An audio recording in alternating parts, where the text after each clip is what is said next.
Good evening to our viewers in Indonesia, and a good morning, afternoon to those joining us from other parts of the world. Ladies and gentlemen, maybe some of you wonder the selection of the title for this lovely evening events. The Alchemy word. Fun fact, based on Cambridge Dictionary, which I just found before this session began, it has a meaning type of chemistry in the Middle Ages in seeking the cure or medicine.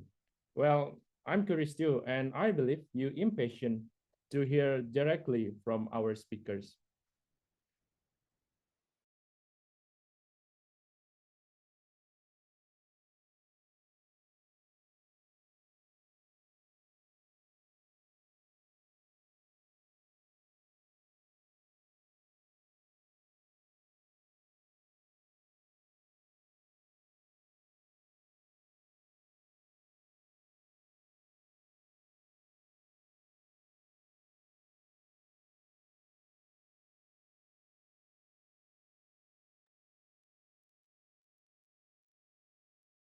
So I lost Luki. Luki, I lost you. Anything else to add before I start? Okay, you still unmute. Hello? Hello? Anything Hello? I'm else to sorry add before I for start? I lost you for a bit. Sorry. I'm sorry. I lost the connection. Okay, so I will begin again. Excuse me for the technical situations because my weather in here is not quite good today. And the alternative also doesn't work. So sorry, apology to all attendees.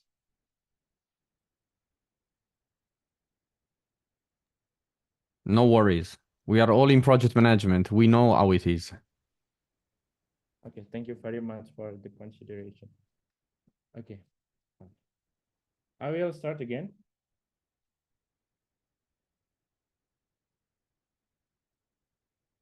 So, ladies and gentlemen, good evening to our viewers in Indonesia and a good morning, afternoon to those joining us from other parts of the world.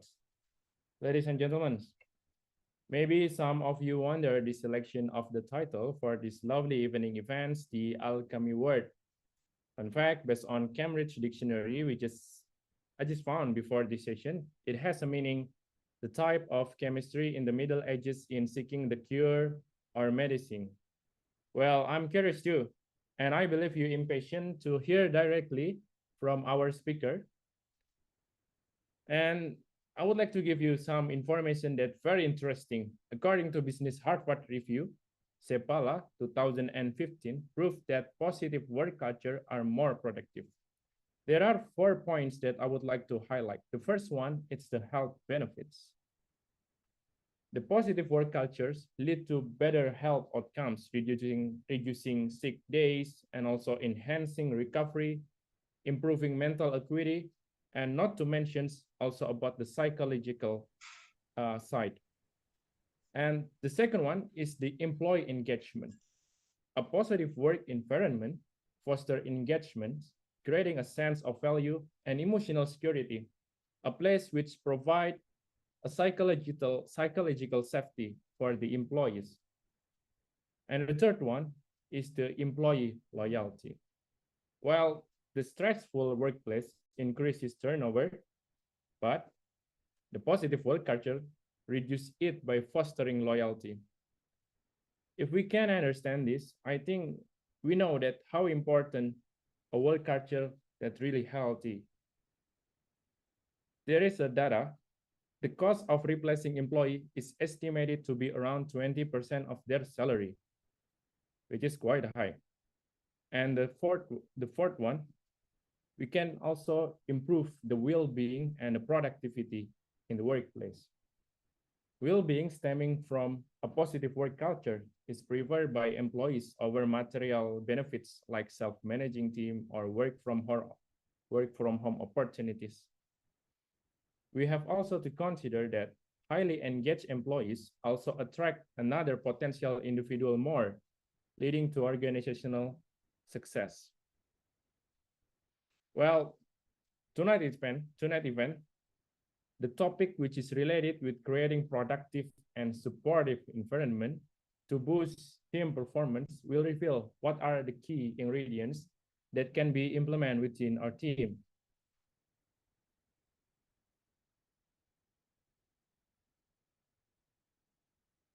Ladies and gentlemen, welcome to Pranks, brought to you by the Project Management Institute Indonesia chapter. My name is Iksan Lukita.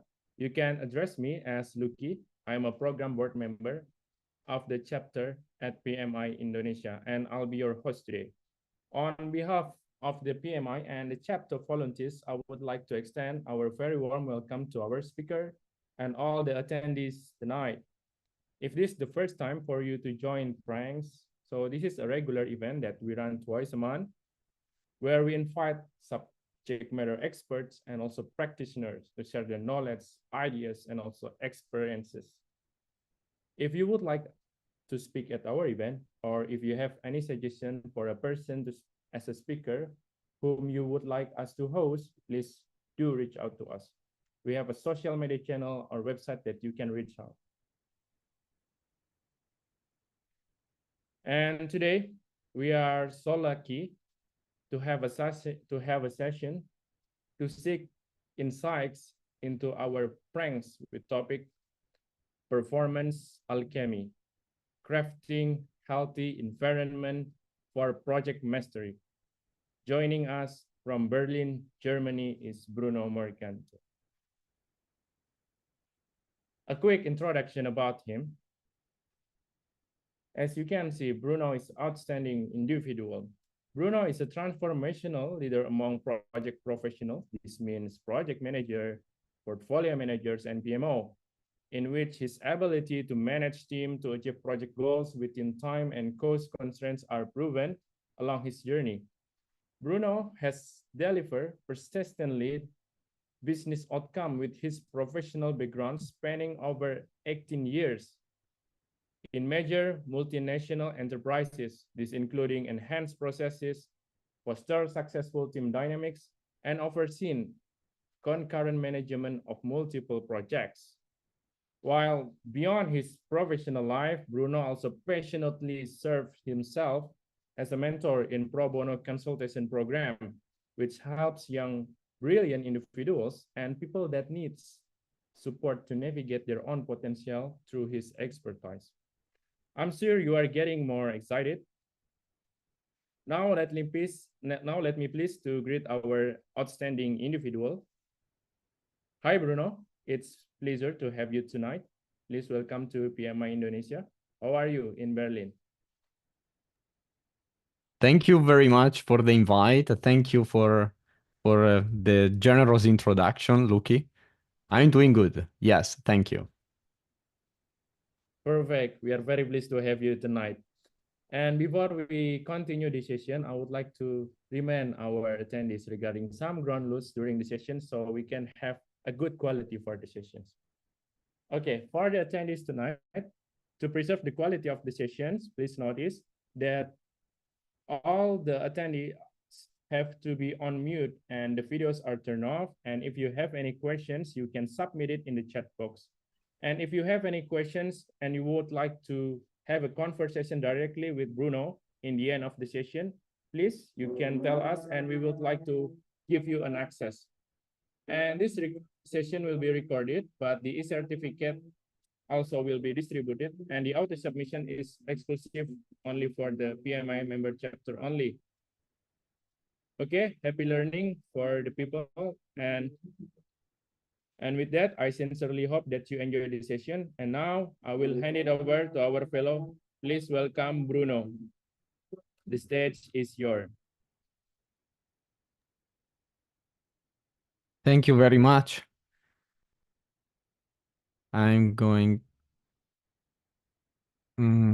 Yeah, I need to share my screen, Luki. I think you need to stop sharing yours, and then we are ready to go.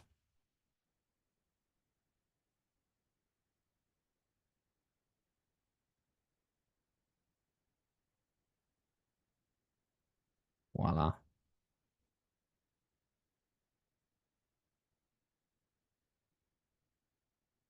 Okay, so here we are. Thank you again for the invite. It's a pleasure to be here with you. Make yourself comfortable. We'll spend some time together tonight. I know it's night for most of you.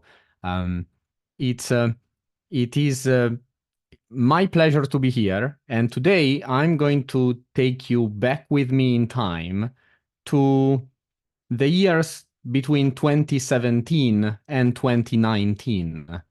It is before COVID. So during those years, we were all still working from offices. It was still not usual to do the type of event, the type of call that we are having right now. It was not normal, and back then, when somebody was joining remotely, it was usually via phone, and most of the times they were in another office of the same company. I'm taking you back with me into a company which plays in the railway industry. The railway industry is an interesting mix between technology, engineering, and manufacturing. In the railway industry, you have also people in the production shop floors, with gloves dirty of grease. There is this smell of workshop, which I particularly love. So it's an interesting industry, and specifically in this industry, I'm taking you now into the IT function. And when you think about the IT function of a company like that one, it's everything that you can imagine when you think about IT. It is managed by that function. It could be operations, projects, infrastructure projects, applications, developments, and so on. Specifically, I'm taking you into a PMO, and within that PMO into a small team that was the Project Management Competency Center. Later on, I'll tell you more about that. Oh, definitely, I'll tell you more about that. Now, the first story. The stick. It is summer 2019. I am in the middle of my parental leave. It's a 2 months parental leave plus a month of vacation. So I'm in the middle of these 3 months, enjoying my time with my family. And we are traveling around the world. And that day, that morning, I am in Boston, in USA. I wake up and I look at my phone and I see a lot of calls and messages. They were from our department assistant, which was in Berlin, where our office was located. And she was trying to get in touch with me because she wanted to inform me about a new important reorganization that was going to be announced in the following minutes. And in fact, when I read those messages, the new organization was already announced. It was a big change for the whole organization. It was impacting different people in different ways. For me, particularly, it was changing my manager. My manager was a person that was completely different to any type of manager that I had before. I would call her Miss White. Miss White was nice, quiet, smiling, relaxed, Canadian. I met Miss White earlier in my career at the same company, like 2-3 years earlier, when I was managing a big program, and she was a business partner of the IT organization in North America. And Miss White was working well with me, so I liked her, and she liked me. And there was one thing that was very particular about her, something that you need to understand. She is extremely focused on customer satisfaction. She absolutely wants the customer to be at the center of everything that you do. Later that day, I have a call with her. We just to talk about the changes and the new organization, and that was fine. Okay. So what happens next is that, of course, I continue with my vacation, with my parental leave. Fast forward a couple of months, I am back to Berlin, back to normality, back to the routine, to the office and the normal activities. And one day during one of our weekly checkpoint, weekly call, Miss White tells me about something that was that she just found out when she was having a conversation with some of the stakeholders in the company, and there was a group of those stakeholders, particularly a couple of them, that they were worried. They were worried about a project, a specific project, which was not progressing as it should have been. They didn't know exactly what was not progressing, but they knew that something was not progressing. They could see that the project was not flowing, and they wanted actually to help. They wanted to understand what was the problem so that they could step in and support, but that was unclear. So I took the point, said, okay, no problem. Let me speak with the PM. And I finished the call. I go to the desk of the project manager. And the project manager of this project is Mr. Brown. Mr. Brown was senior, very senior, German, very German.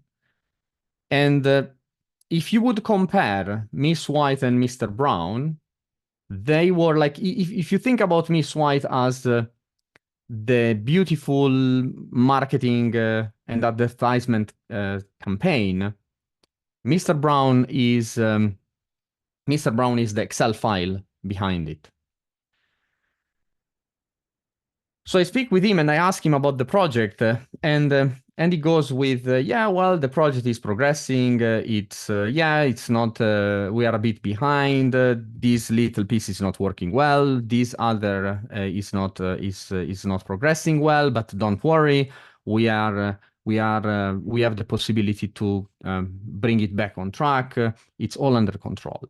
And we have a STICO soon. I said, okay, when do you have your next steering committee? And it was after 2 weeks. So I asked him to set up a meeting with me the following week, so before the steering committee, so that we could review together the presentation. I just wanted to have a dry run to see how it was performing. The following week, I am in this meeting room. I'm comfortable sitting on my chair, and Mr. Brown joins me in the room. He opens his laptop, he prepares everything, and as soon as I see on the screen the slides of the PowerPoint, I see 54 slides. 54. And that is when I understood it was not going to be a nice meeting. So it starts with this simulation of steering committee, and it tells me, it starts with all the history of the project, where they started, and the issues that they faced, and what they went through later on, and then the risks, and the mitigation actions, and the open items, and then the financials, and then the plan. And then I stopped him. And I asked him, but how long is your steering committee? And he goes, 1 hour. I said, how come 1 hour? We don't do steering committees of 1 hour in our team. We always do 30 minutes. You don't need more than 30 minutes to take a decision, whatever is the decision that you have to take. 30 minutes is the standard that we apply for our steering committees. And also, you don't go through all this stuff. Like, these are useful information, but they are not for a STICO. So we spend the rest of the meeting together to reshuffle the presentation. I tell him what I want to have at the beginning, what to push in the backup. Of course, I can see he's not really happy with that. He doesn't like to change his presentation and everything. But it is what it is. At the end of the meeting, he goes with Bruno, can I ask you something? Would you be happy to approve a request, a purchase request for a laser pointer? And then he tells me that he uses laser pointers when he makes his presentation, and his laser pointer was broken and he needs another one, and he wants to buy another one, and because he uses at work, he would like the company to buy it for him. So I listen to him, and then I answer, no. And why I said no? It's for 2 reasons. Number one, going through the process of purchasing a 15 euros laser pointer, it's painful. It's not something that you want to go through in a big company. And the guy was definitely senior enough to afford a 15 euros laser pointer by himself. But then the second reason, which actually is the real reason, is that you should never use a laser pointer when you make your presentations. So the guy, of course, was not happy, but okay, he went. He knew I had to work on the slides, and I was looking forward to hear about the STICO. And in fact, the following week, I receive a call, and it is Miss White. She calls me, and she goes, Bruno, it's a disaster. Like, oh, what? What is a disaster? Tell me more. And she's, yeah, I'm just out of the steering committee. I said, okay. So what happened at the steering committee? Mr. Brown arrived. He prepared all the stuff. There was the room full of the STICO members, all the stakeholders there. There were a couple of people joining over the phone, and he was there, and he was ready to present. And he starts the meeting with, I'm sorry, today I cannot use my usual, I cannot do my usual presentation. My laser pointer is broken. I asked the company to buy one, and they said no. And can you imagine what he did next? Did he started to take out of his pocket? Yes, it was a pointer stick. And he passed the whole meeting moving from the screen and the laptop with the stick. At the end of the meeting, the sponsor of the project and another important stakeholders, they spoke with Miss White and they said that doesn't work. We don't want to see this guy in this project anymore. So that was the message that I got. I said, okay, no problem, I'll take care. I closed the call. I go to the desk of Mr. Brown and I ask him for a couple of minutes to talk. And we go in a meeting room and I ask him, so tell me about the Stico. How was it? And he was like, oh, it was great. I was able to go through everything. I explained everything and they were there and they stayed and they listened to me. And now we have a plan to move forward. And yes, of course, I had to make it longer, so I kept the 1 hour. I didn't change it to 30 minutes. But I had to go through all that stuff, but it was good. They were there. And until today, I tell you, I'm still so impressed by the lack of awareness that Mr. Brown had. He had no clue about what was actually happening into that meeting room. So of course I had to share with him the bad news, and I told him about the situation, about the reaction, about the reality. It was difficult for him to get the point, but okay, he understood. I have assigned then a new project manager to the project. It was a young, brilliant project manager in my team, completely different than Mr. Brown, and he was he didn't like to do the handover. So you can imagine the handover of between the two PMs was not really an easy moment, but it was done. And in the end, the new PM went on with the project, and the project was successful. So we definitely were not able to recover the initial delay of the project, but in the end, I have to tell you, the stakeholders were happy with the new approach. They were happy with the final outcome of the project. Story number 2, the Agile project. Here, it was the end of September, beginning of October 2017. It was a rainy day, a gray, rainy day in Berlin. When in Berlin is gray, it's really, really gray. It is one of those days in which right now that we all can work from home, you would love to stay at home and work from home. You don't want to go at the office with that weather. Well, back then I was at the office. Of course, we all were at the office.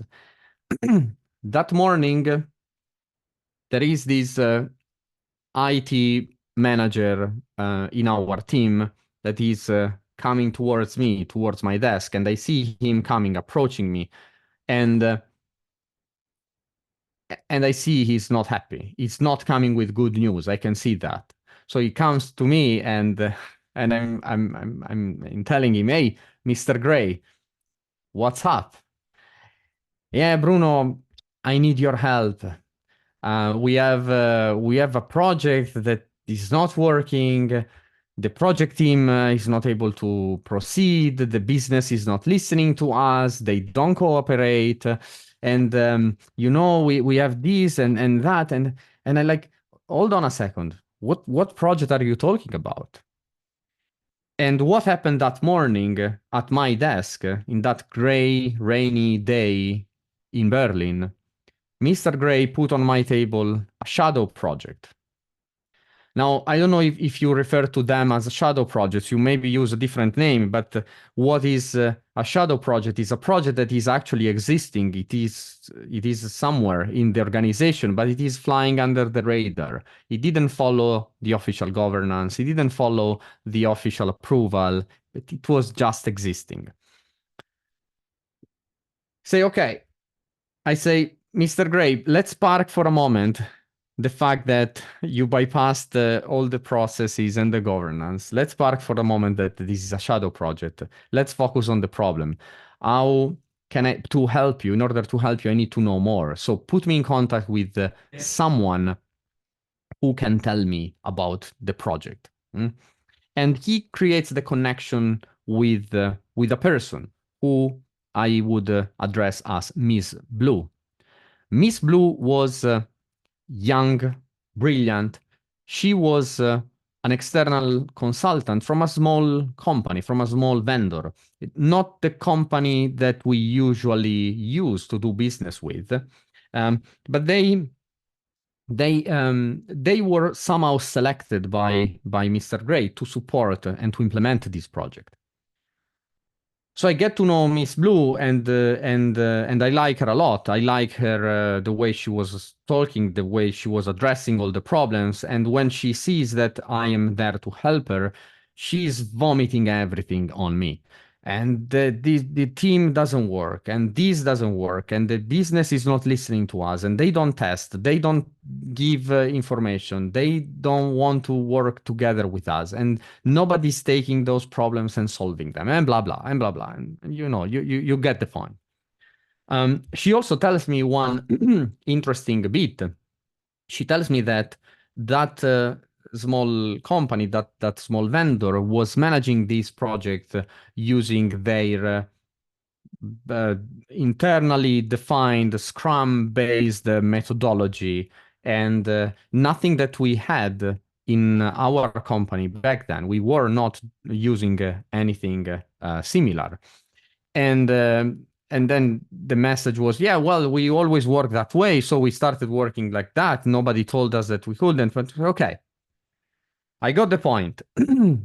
I say, look, in order to move forward this project, we definitely need to assign someone. We need to put a project manager that is able to bring this under control and to drive it in a proper way. I had a guy in my team which I hired not long before. It was like 3-4 months before. He was a project manager, a senior project manager in our hub in Katowice in Poland. And the guy was the only guy in my team who had experience with Agile. He was working in his previous company in Agile. He had a couple of certifications. So I said, okay. And then it sounded like the right person for the job. Plus, he was available because he was new. So I didn't give him too many projects yet. So I signed the guy, and I would call the guy Mr. Yellow. Mr. Yellow was then taking over the project, and he started working with the project team, with the business. And for the following few weeks, I was having a periodic checkpoint to understand what was happening and if the project was progressing. And in general, the messages that I received from Mr. Yellow were all tending to the positive, but not too positive. So it was like, yeah, that's going to be under control. We are getting there. This is clarified. This is it. So it was not always a yes, I have it. But at the same time, it was not a disaster. Until one day in which he calls me and he goes, help, Bruno, I need help. And then he starts vomiting the same stuff that Miss Blue vomited a month or a couple of months earlier. This is not working. The business is not collaborating. They don't listen. We cannot move. We are spending money, not delivering, and so on. So I asked then to have a meeting with the business representative, and and so I meet this guy. He was the business sponsor. He was a young manager of the engineering team, and he was a brilliant guy. He was absolutely pleasure to have a conversation with him, and I tried to understand what was the problem, and I quickly realized that that project team was stuck in a situation very similar to this one, which is probably a situation in which some of you have been, or maybe you are in a similar situation at the moment. What was happening there is that on one side, the project team was trying to push their agile approach. They were telling about, yeah, well, we deliver this and this other piece we will deliver in the next sprint. This feature, yes, this feature later. This piece, we keep it in the backlog. And then they wanted to meet every day doing their stand-up and whatever. On the business side, this was an unknown language. Now, again, remember, we are in the railway industry. In the railway industry, when you sign a contract with a company, with your customer that is purchasing, your trains and the services related to that, you usually have a book that is thick like this. It is the specification book. It is basically the scope of the stuff that you have to deliver, up until the very tiny little detail. For them, agile was not a thing. It was not existing. They couldn't understand the idea of, well, I'm telling you what I need. I'm telling you and giving you your scope. Just plan it, deliver it, and come to me when it's ready. That was their approach, which was completely different than the project team, as you can imagine. Now, it took a while, a few sessions to get them aligned and then to ensure that they could work together and to make it work. It took a certain effort to let them understand why the approach of the project was that one and why they wanted to deliver the project that way. And in the end, slowly but surely, they get there, and the project was delivered following, let's say, a pretty successful series of months. Now, I cannot say that the project itself was successful because, this project was delivering a digital dashboard, which in the end was never used by the business. So, but okay, that's another story. Anyway, when the project is finished, it was clear that we were not continuing having business with that small vendor. That small vendor, it's not that they did something wrong, but it just was not the type of player partners that we were using. It was not one of our standard vendors, and so on.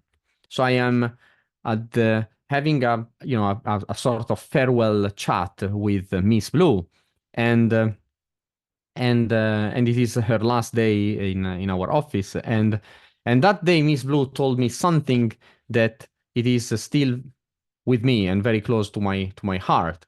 So she told me, Bruno, you are the best thing that happened to me on this project.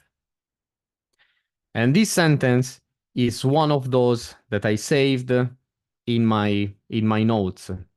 I have a special place for all this positive feedback that I have received over the years, during the years.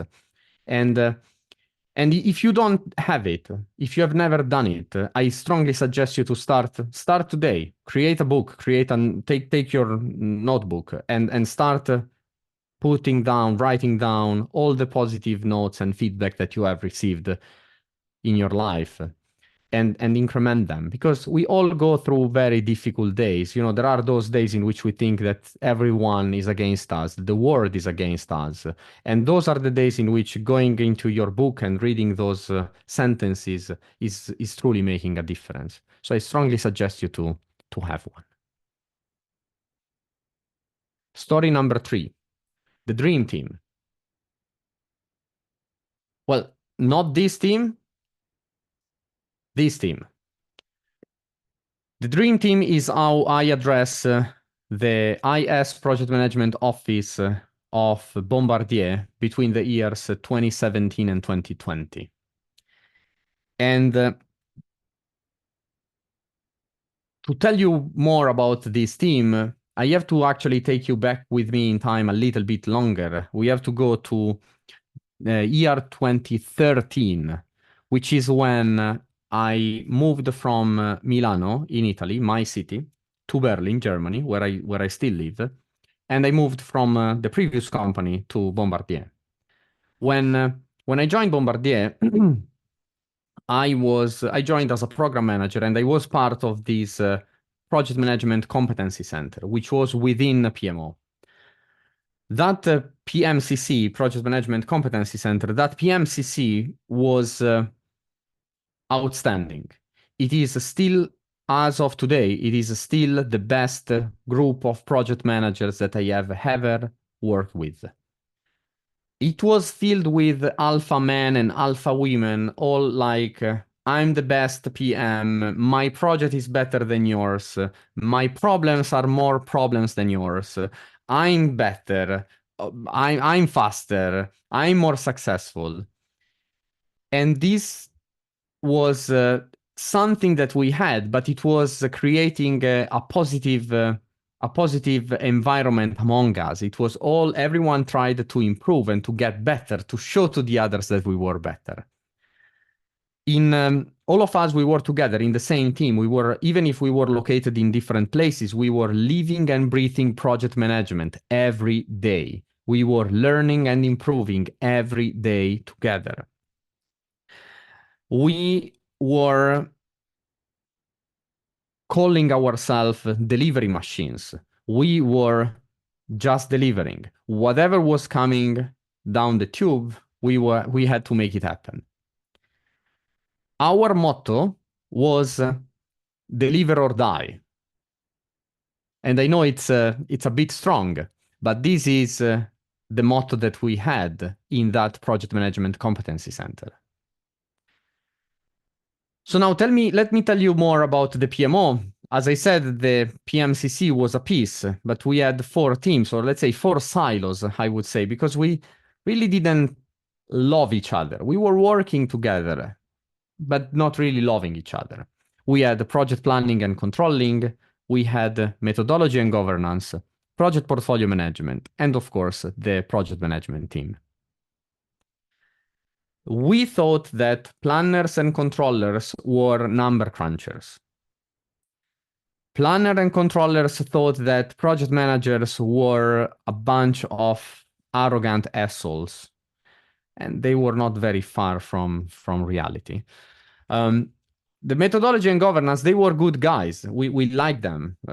They were good people, but nobody really liked what they were doing. They were the bureaucrats. They were perceived as being heavy, slow. They were the gatekeepers. They were the one that you had to approach, and they were facing you with their checklist and just telling you, yeah, well, you have to check all those ticks, all those boxes before you can move to the next step and to the next step and to the next steps.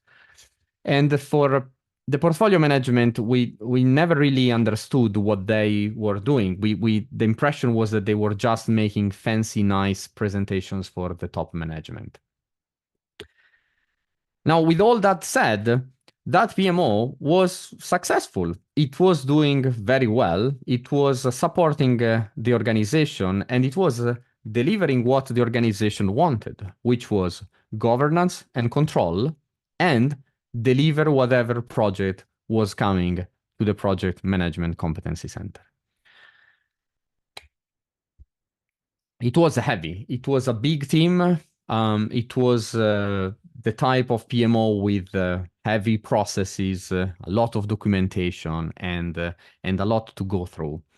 Until a certain point, it was like that. Until the beginning of 2017. This is when the company started to face some new challenges. There was some financial constraints. There was the competition changing a lot. There was a lot going on, and the company realized that they had to change. So the company went through a big reorganization, and you started to understand the type of company that I'm referring to. And during that reorganization, my manager approaches me, and he proposed me to take the lead of the overall PMO.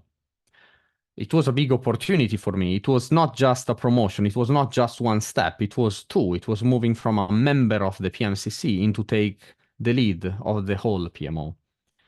It was clearly an opportunity that I didn't want to miss, and I accepted it with pleasure.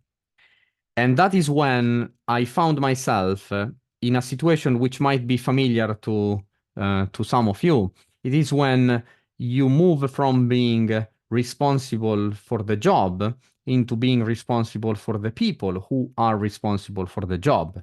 And that's a completely different story. And I got no training. So I got the job, I got the title, and good luck, make it happen. And this is when I started studying a lot. It was reading books, articles, watching TED Talks, YouTube videos. It's something that I have always done, and I am always doing it. It's a constant learning and development. You should never stop that. But it's just that in that moment, I had to focus my attention into something else, into leadership in particular. And what I realized during this process is that I had to change, the team had to change, the organization had to evolve. So what I did, it was essentially, if I have to summarize, it was a lot and it was a journey, but I can summarize it in 3 activities. So the number 1, it was listen. I started to listen to the people around me. It was my team, not only the PMs, but all the people in PMO. So all these 4 silos, listening to them, their point of view, their perception, their needs. I started listening to my peers, of course, to my manager, to his peers, and overall in the organization. And one of the things that I discovered is that clearly I wanted to change that PMO. I wanted to bring that PMO from being a PMO that was enforcing doing the things right into a PMO that was enforcing doing the right things right. Now, when you start listening, there is also something else that happened, and that it was incredibly important for me to discover during that period. I started realizing that not everybody is in the game for the same reason. What I mean with that is that not everyone wants the same.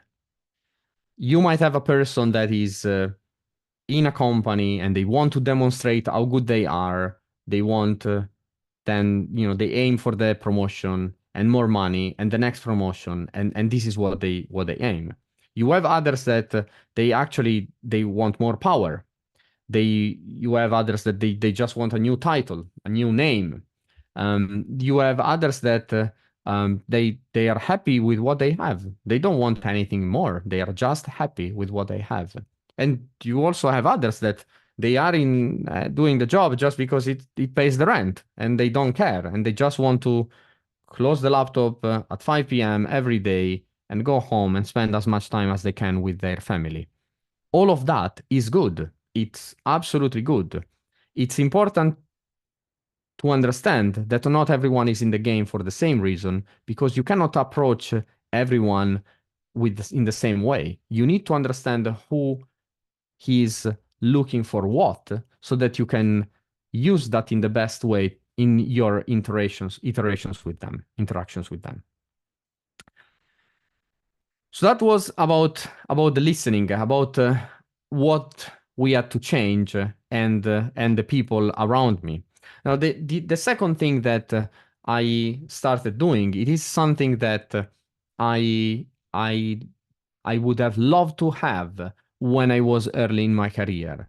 It is something that definitely resonates with me, with the concept of it's one of my guiding principles as a leader. It is to be the leader I wish I had. And so I applied that into this, and I said, okay, I would have loved to have this. And so what I did, it was to give direction to the team. Make very clear, show them very clearly where I wanted our PMO to go. It was showing them the journey ahead of us and making very clear. This is giving these clear directions. It is something that I believe it is incredibly important and still not so much applied, unfortunately. What I realized is that when you give clear directions, you have two effects. The first one is that you attract the people that believe what you believe, those that they want to be part of that journey. They are not only those in your team, but they might be in other teams around, but they want to be part of that journey. They want to be there with you, aligned with you. Then, of course, the other effect is that you create some distance between you and the person that believes into something different, that they are not aligned with you. And back then, I thought this was a problem. I thought I had to bring everyone with me along the journey. Now, with a few years of experience behind me and definitely a much longer and whiter beard, I can tell you that it is actually correct that it is like this. It is good that it happens, that you have attract some people and put some distance between you and some others. You don't have to bring everyone with you along the journey, but you have to bring to make your journey very visible so that you can attract the people that want to be part of that. And for the others, there is no problem. The world is beautiful, is huge. There are so many opportunities out there for them to join and to thrive in other environment, in other teams, in other journeys. So listening was the first point. Second, it was giving clear direction. And then the third one was a very personal thing. It was a personal change that I had to go through. And it was about how I gave trust to people. I don't know if this was due to me growing up in Italy, where we usually don't really trust each other, or if it was because when I was a teenager, I loved the X-Files and there was this concept of trust no one. I don't know if that was the reason, but the reality is that it was not easy for me to trust other people until that moment. It's not that I was not trusting anyone. It was very difficult for me to arrive to a point in which I could trust someone. And again, look at it from that perspective. Until that moment, I felt that I was doing good, that my life was good. It was a success. I had a good life, a good career, a good job. So why did I have to change? And the reason why it was because the scope was absolutely different. I had much more stuff that I was accountable for. I had a lot of people that I was responsible for. And this is when, on some of those topics, I realized that they were definitely better than me on those. So why should I have not trusted them to do the right things? Of course, it was important to show the direction, but then to trust the people on their topic. If I take the example, the project controllers and the planners that I had in my team, they were much better than me at controlling and planning projects. So why should I have been the one telling them what to do? Now, when I started giving trust to the people in my team, a few things that I could say magic things started to happen. Why magic? Because I was not expecting them. Now I know, and I'm happy to share them with you.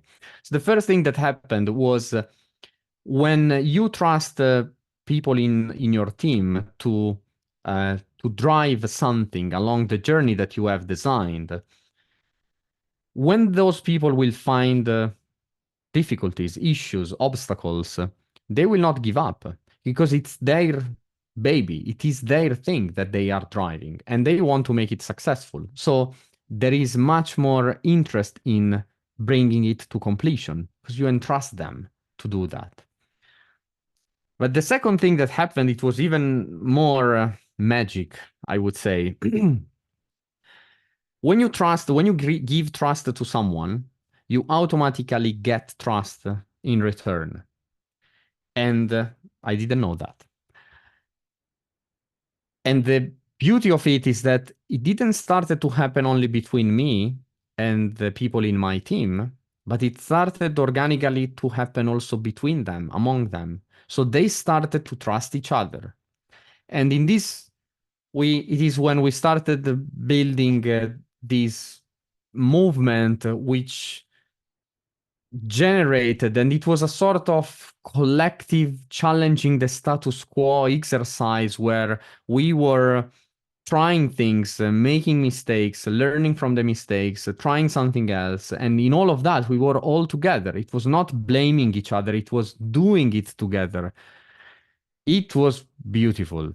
What we have achieved along that journey, that 4 years journey, it was something that is incredibly remarkable, not only for me, but for all of the people that were part of that dream team.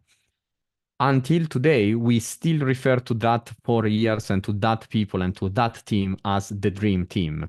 We now live in different places, we work in different companies, and still every time we talk about that, we realize how beautiful and how special it was for all of us. Of course, that brought a lot of achievements. To summarize them quickly, I would say that the PMO really transformed.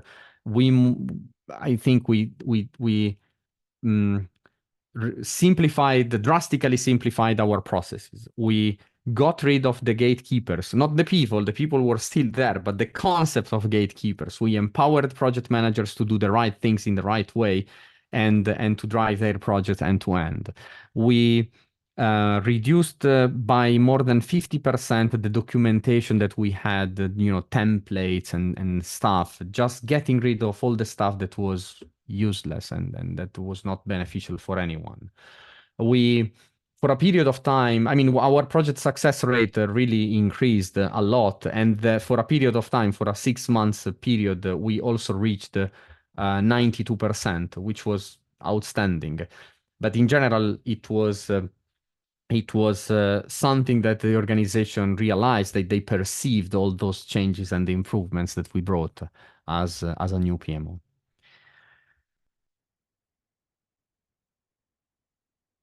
So what are the key takeaways that I would like you to take with you after those 3 stories, which are very personal, but I'm pretty sure you can relate to some of them or maybe to all of them. So some key takeaways. The first one is adapt to change. Adapt to change is something that actually I prefer to give an enhanced version to it, which is embrace change. Because right now, being ready to change, it's not enough. You need to be proactively there. Now, the change is everywhere. We know it. We have change in our companies. We have change in our families, in our lives. We have changes that we cannot predict. Again, think about COVID and the impact it had on all of us, all over the world. There are also changes that we can predict. Maybe we cannot predict exactly how the impact will be, but we know about them. Think about artificial intelligence, which is already here. Of course, it's not that it's coming, it's already here. How are you preparing for that? How are you embracing that change? If you look there, behind the corner, there is your next organizational change. Are you preparing for it? The second message is techniques and methodologies are important, but they are not the point. I think in the last 10, 12 years in our environment, we all lived. There was not one single day in which there was not someone around us talking or saying something about the dichotomy of waterfall versus agile. And then agile, no, actually that is not agile, that is more agile than agile, that is something else. And then there is this other, then there is hybrid and safe and this.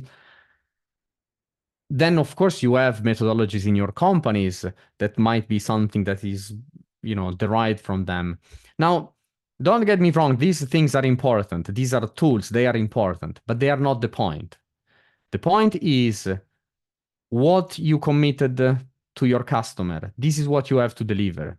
Your customer, none of them, they don't care about how you get to the point, what tools you use, what approach you use. If you do waterfall, agile, they don't care at all. They just want the thing delivered. So I'm not saying throw away the technology, the methodologies, the techniques. No, they are tools. You need to know them. You need to know when to apply what, but don't focus too much into that. The point is something else. The point it is to deliver accordingly to whatever you have agreed with your customer. In general, based on my experience, they all want something of a certain level of quality, and they want it on target, on time, and on cost. So that is something that I believe it is still and always valid. Next, ask better questions. For this one, I'll use a small, simple story to show you the message and to ensure that I can make my point. Imagine you are working in a do-it-yourself shop.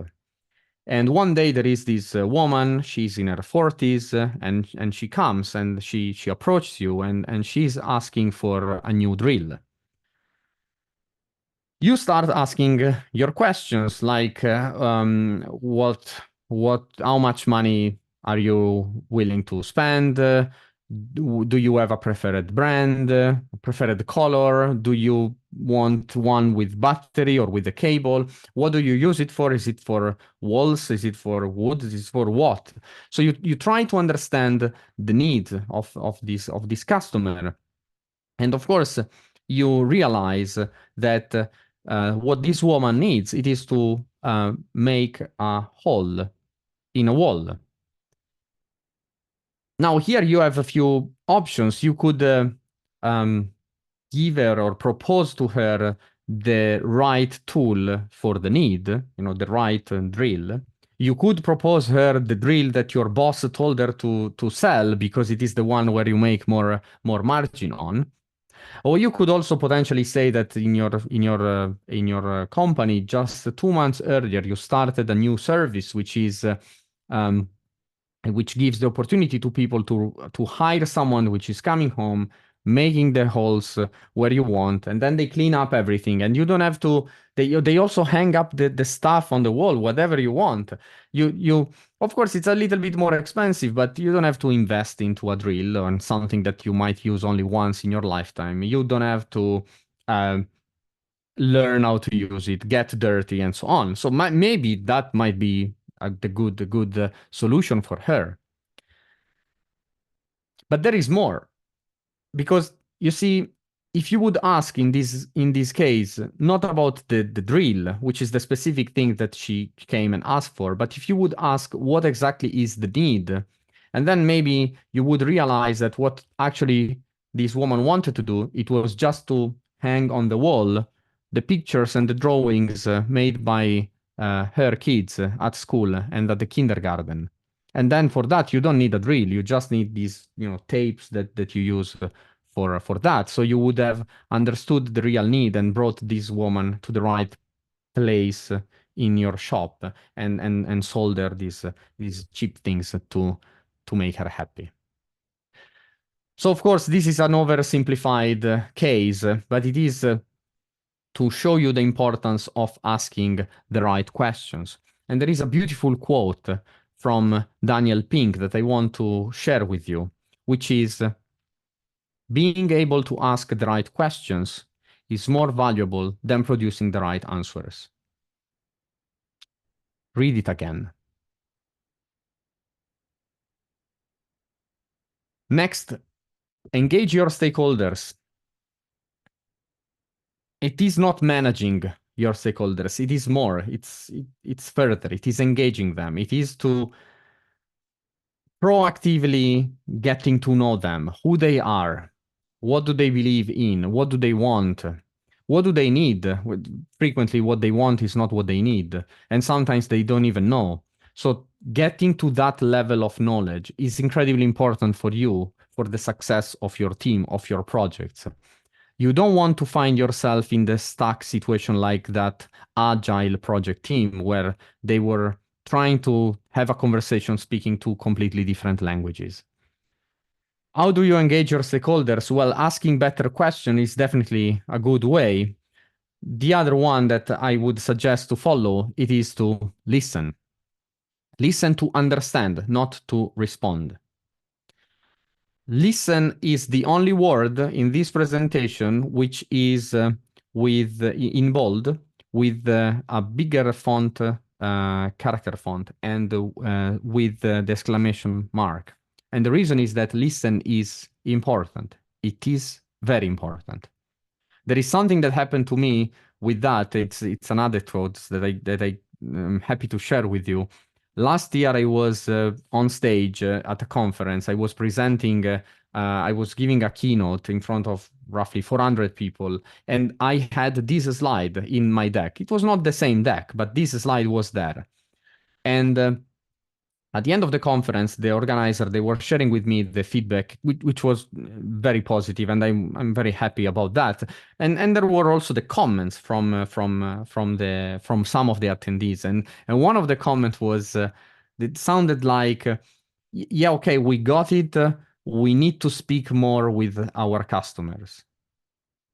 And I'm like, no, it's not speaking, it's listening. It is very different. These are two different things. Next, communicate clearly. So here about communication, I'm not going to tell you what is the effective way to communicate. There is plenty of stuff that you can go and find online and learn. And if you are wondering, is it important? Yes, absolutely. It is so important to learn how to communicate both in person and online as well. But the point I want to share with you about communication is remember to observe the environment in which you are, because most of the time you will have to adapt your communication style to that environment. Again, I can take my personal case, my personal example. I spent 16 years in the railway industry, and I was good at my job. I was good at communicating what had to be communicated and making myself understood. In the last 2.5 years, I joined a completely different world. It's a totally different industry. And communicating that way in this place, it's a no-go.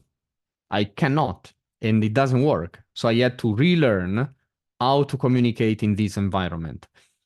Keep in mind, why are you communicating? Because you want someone to understand your point.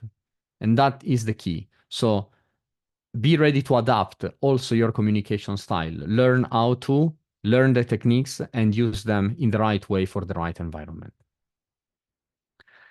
Next, give clear directions and let them drive. Let your team drive. Giving clear directions, as I said before, for me, it is a cornerstone. It is incredibly important. You absolutely have to do it. It is my number one piece of advice for anyone in a position of leadership, including project managers, of course.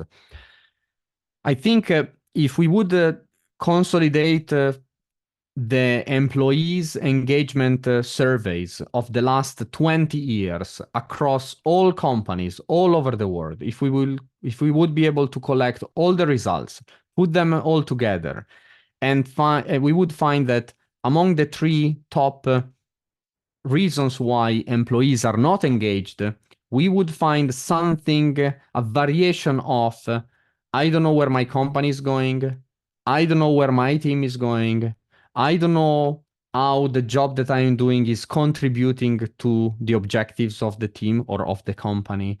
I don't know what's the strategy that we have.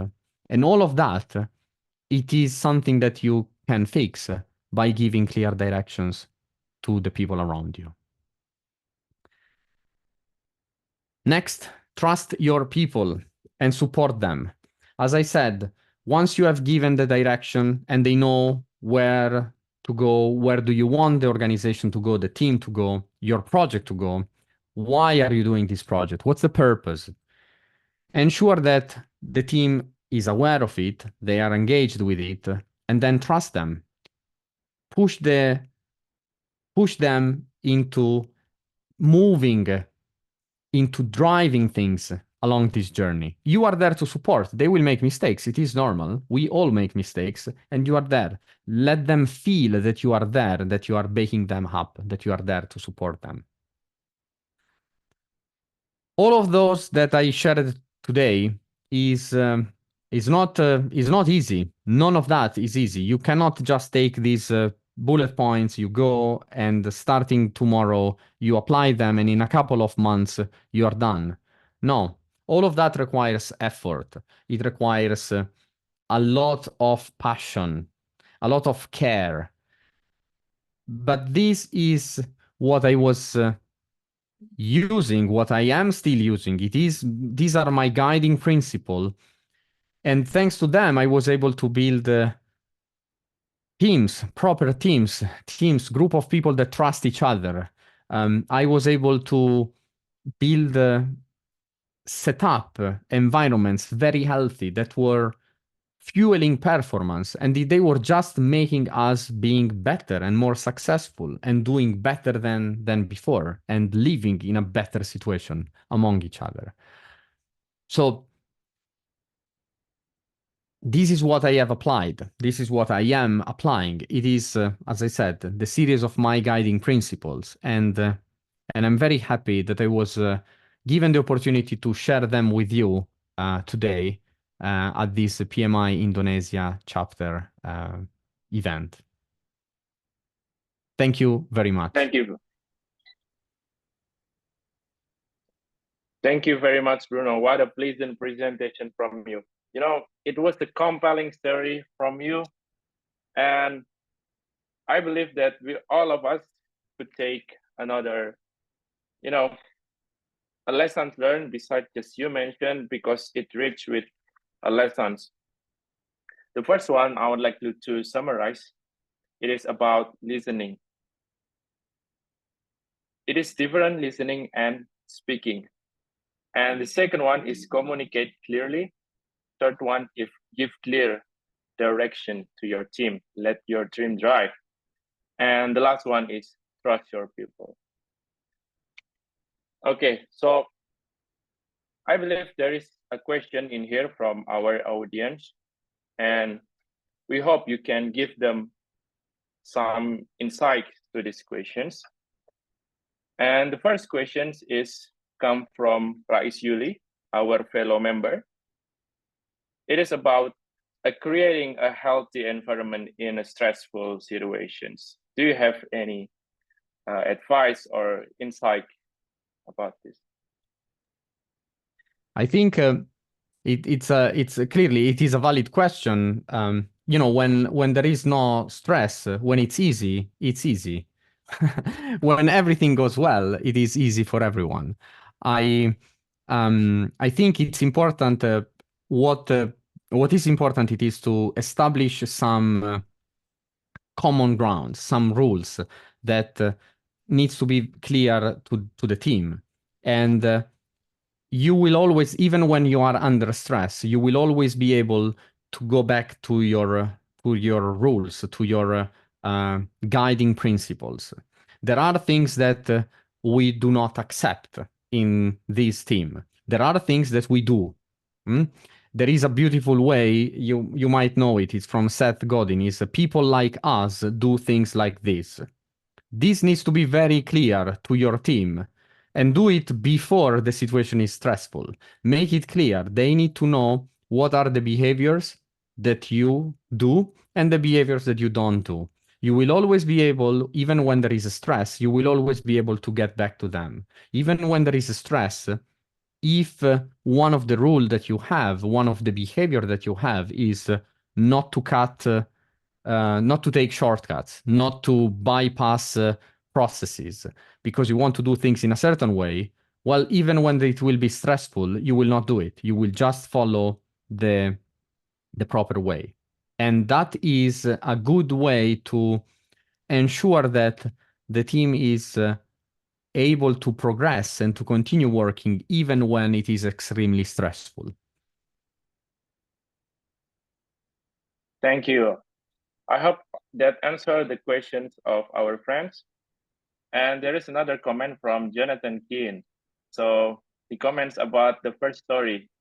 The key takeaways is walk softly and do not carry a stick.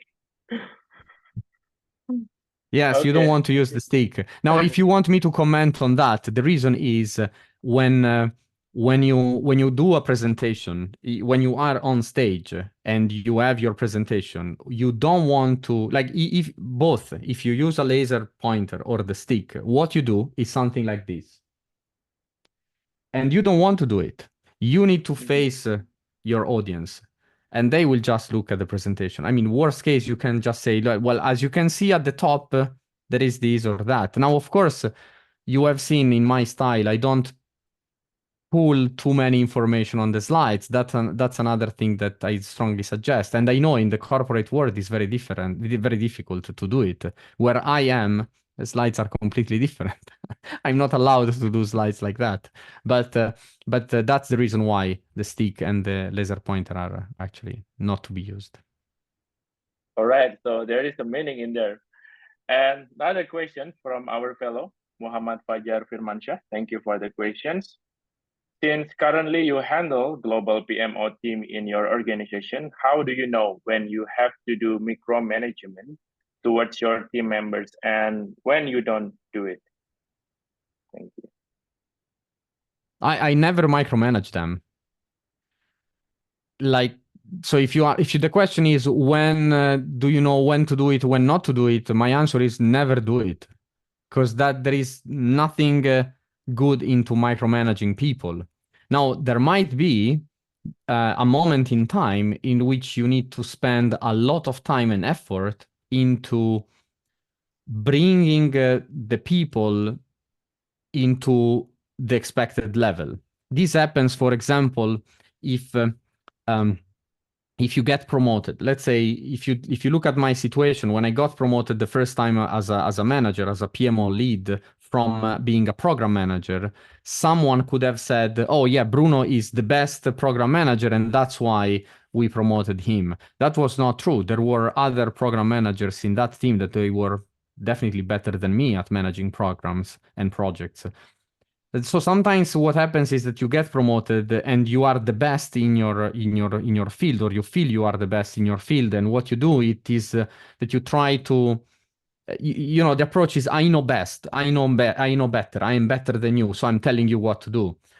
And that doesn't work. Like, I mean, you would not like someone to do it to you, do you?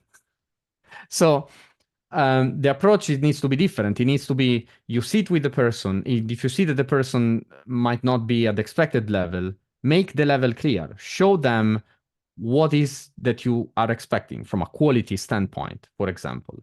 And then you support them to get to that. They will not get there on one day. But you let them do the job. And if they don't do it because you do it instead of them, or you micromanage them, they will never learn. So never micromanage. Spend the time to coach and guide your team. Make very clear what is the expectation. If it is quality, or if it is time, if it is whatever, like make it very clear and support them into this journey. Impressive. So the key is not to micromanage, but to bring people have a same level of understanding. Impressive. So another question from our fellow Firman. The question is, who should start first? We are the one trusting the team, or the team must start to trust us as their leader? I am. I know. The short answer is you need to start first. You need to give trust first. In a leadership position, you have to be the one giving trust. Now, don't take it as trust everybody blindly. There is something in the middle between not trusting anyone and trusting everyone blindly. But definitely, you need to be the one giving trust first.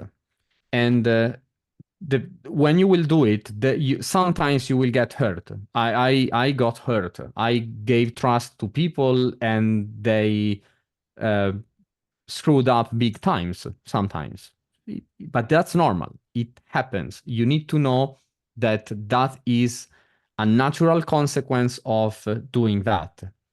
So be prepared that that is going to happen, and you need to be there to support the person or to support the team to move forward, to learn from the mistake and to move to the next step. But you need to start first as a leader.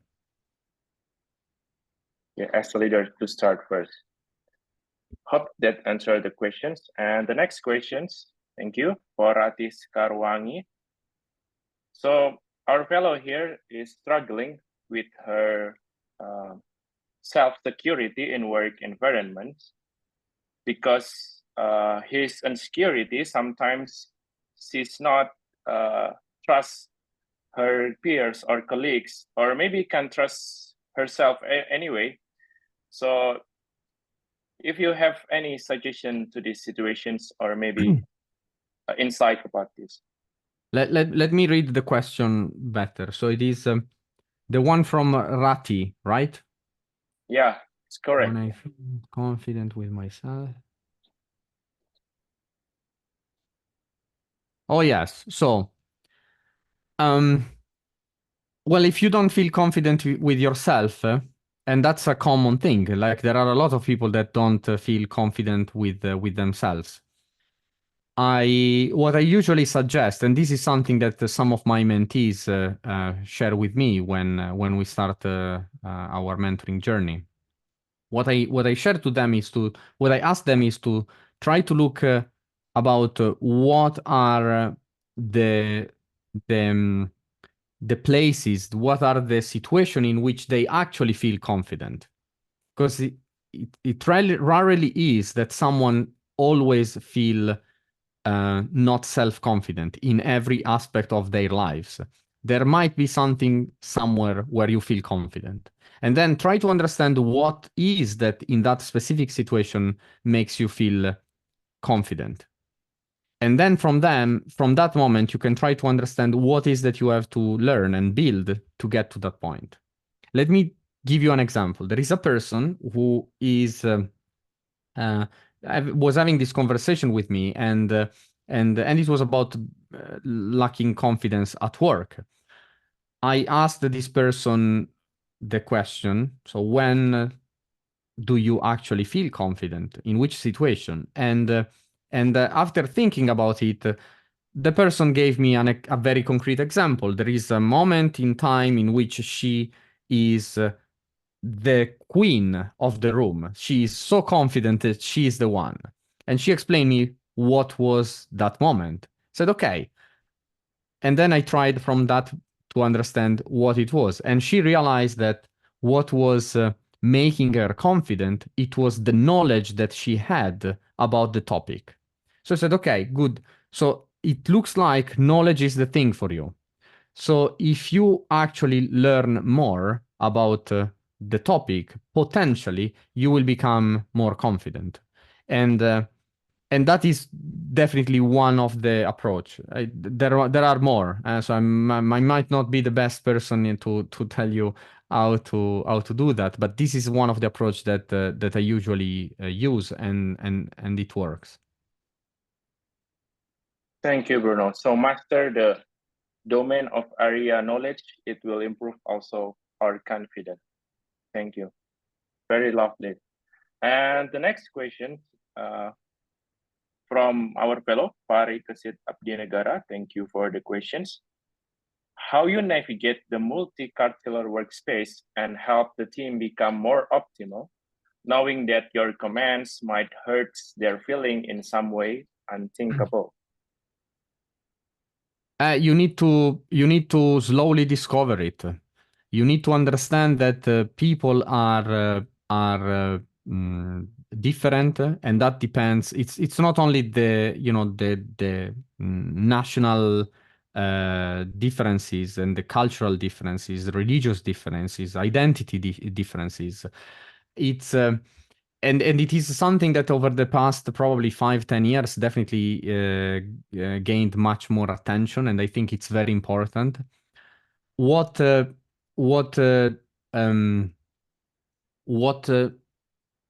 two things I can say on this topic. One is about yourself as a person, as a leader, as the person in charge either of the project of the team. You need to ensure that you create a safe space, a safe environment for everyone. And that might be to the extent that there are topics which you don't want to address, and you make it clear to the team, like we don't talk about I don't know, politics, religion.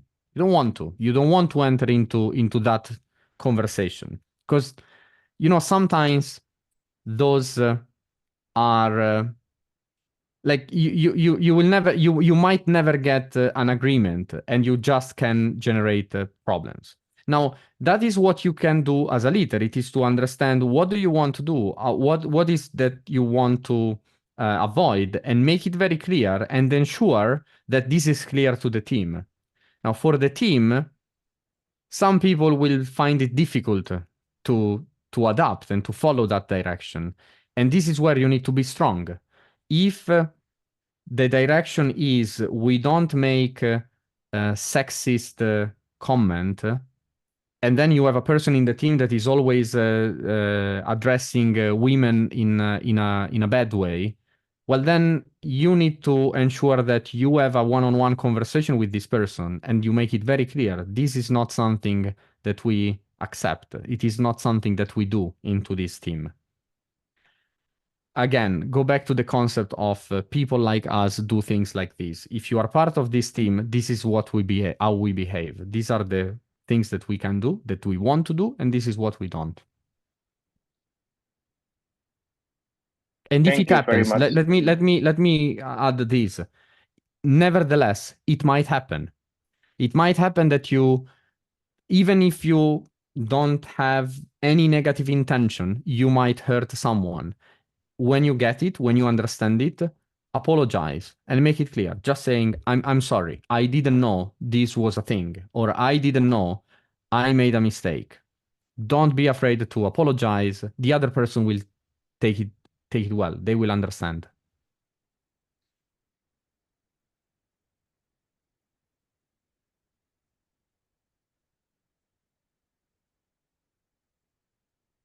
Okay, thank you very much, Bruno, and hope that answered questions of our friend Parikesit Abdinegara.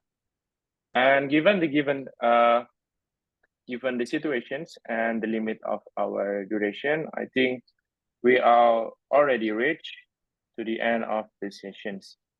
Maybe the key message also that I would like to remind to all of us is embrace the change, not to adapt the change.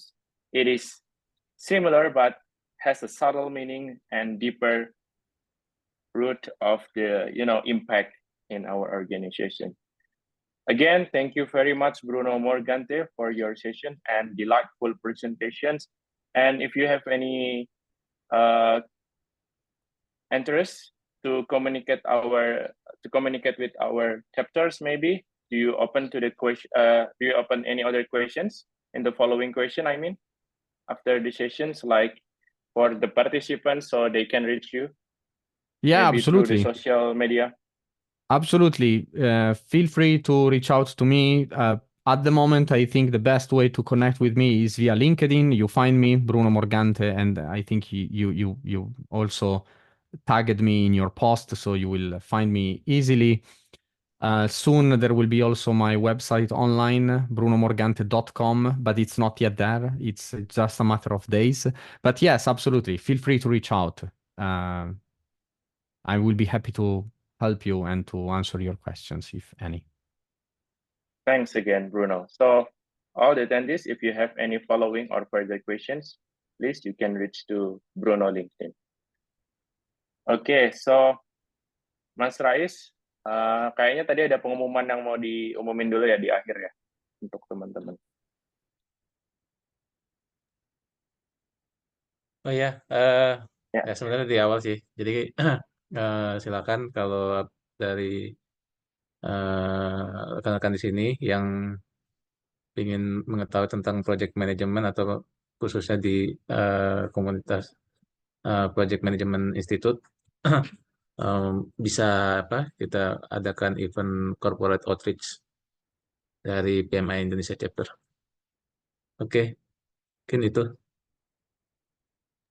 Oke, thank you Mas Rait infonya. Jadi kalau teman-teman, bapak-bapak, ibu-ibu, misalnya di perusahaannya ada yang mau lebih mengenal tentang PMI, baik terkait sertifikasinya atau baik secara general tentang project management, kita saat ini provide namanya program outreach, dan program ini free. Ini bentuk volunteering kita ke chapter. Ya. Corporate outreach ya. Nanti kita kunjungi company-nya, kita sharing kayak project management. Baik. Oke. Kita mulai foto nih Mas.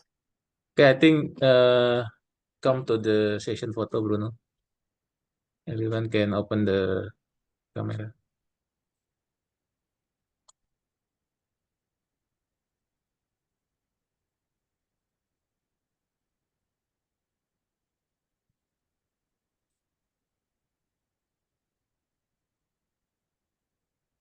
Okay, wait. There's 5 page.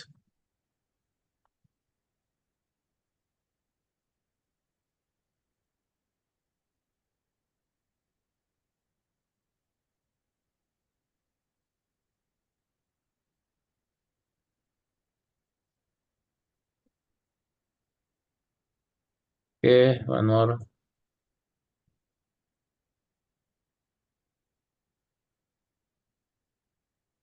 Okay, thank you for me. Thank you, everyone. Okay, thank you again for all the attendees, and thank you, Bruno. It is a pleasure to having you in these sessions. Thank you very much for the invite. Thank you, Bruno. I Thank you, hope we everyone. can see in another opportunity. With pleasure.